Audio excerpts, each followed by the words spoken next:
আসসালামু আলাইকুম রহমতুল্লাহ বারাকাতুহ। সবাই কেমন আছেন?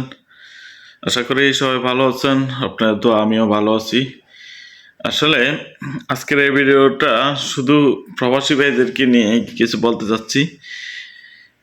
প্রবাসী ভাইরা প্রবাসের মাটিতে বিভিন্নভাবে কষ্ট করে থাকে এবং বিভিন্ন কষ্টের সম্মুখীন হয়ে নিজে জীবনটাকে সামনের দিকে নিয়ে যাওয়ার চেষ্টা করে।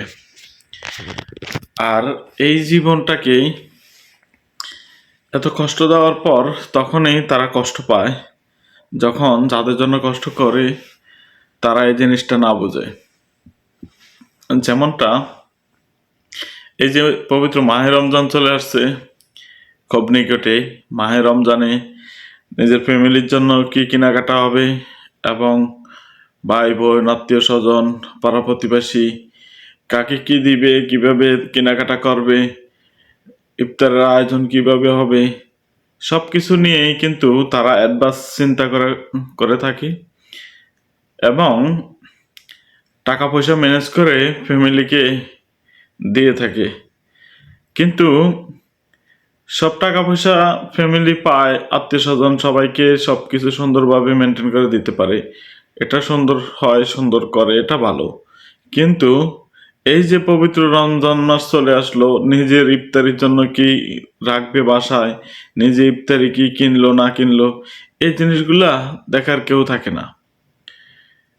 এই জিনিসগুলা দেখার কেউ থাকে না এবং থাকবেও না, এটাই সত্য। কারণ আপনি যাদেরকে নিয়ে চিন্তা করেন তারা হয়তো আপনাকে নিয়ে সেভাবে চিন্তা করে না। আপনি যাদেরকে নিয়ে চিন্তা করেন যে আমি টাকা দিছি, ধরেন আপনি যে পরিমাণ টাকা দিচ্ছেন সেই পরিমাণ খরচ কিনছেনি নাকি এখান থেকে টাকা বাঁচাইয়া সে অন্য কিছু করছে, সে একটু কম খাচ্ছে নাকি, এই জিনিসগুলো যেভাবে আপনি তদন্ত করেন যে আপনি সামান কিনে এনে আমাকে দেখাবেন, তার মানে সে খাইলে আপনি শান্তি পাবেন, সে পড়লে আপনি শান্তি পাবেন, তারা ভালো থাকলে আপনি শান্তি পাবেন। কিন্তু আপনি কতটুক ভালো আছেন এই জিনিসগুলো কেউ দেখতে চাইবে না। আপনি কতটুক ভালো থাকেন সেটা কেউ দেখতে চাইবে না। আপনার মুখে যে মিথ্যা হাসি, সেই হাসিটাকে মনে করে যে আপনি অনেক ভালো আছেন। অতএব আপনি যাদের জন্য এত কিছু করছেন তারা আপনার জন্য কিছুই করবে না, এটা সত্য। বিশ্বাস করেন, এটা যুগ যুগ ধরে প্রমাণিত হয়েছে এবং আপনার জীবনও হয়তো এরকম ঘটেছে, ঘটবে, এটাই সত্য। তো নিশ্চয়ই আমার এই ভিডিও থেকে হলেও আপনি নিজের প্রতি একটু যত্নশীল হন, নিজের প্রতি একটু কেয়ারিং হন, নিজের প্রতি একটু খরচ করেন, নিজেকে একটু ভালো রাখেন। আমি প্রত্যেকটা প্রবাসী ভাইদেরকে এই জিনিসটাই বলতে চাই এবং বলবো। আর আমার এই ভিডিওটা দেশ এবং দেশের বাইরে যে যেখান থেকে দেখেন নিশ্চয়ই শেয়ার করে প্রত্যেকটা প্রবাসী ভাইয়ের মোবাইলে পাঠাবেন।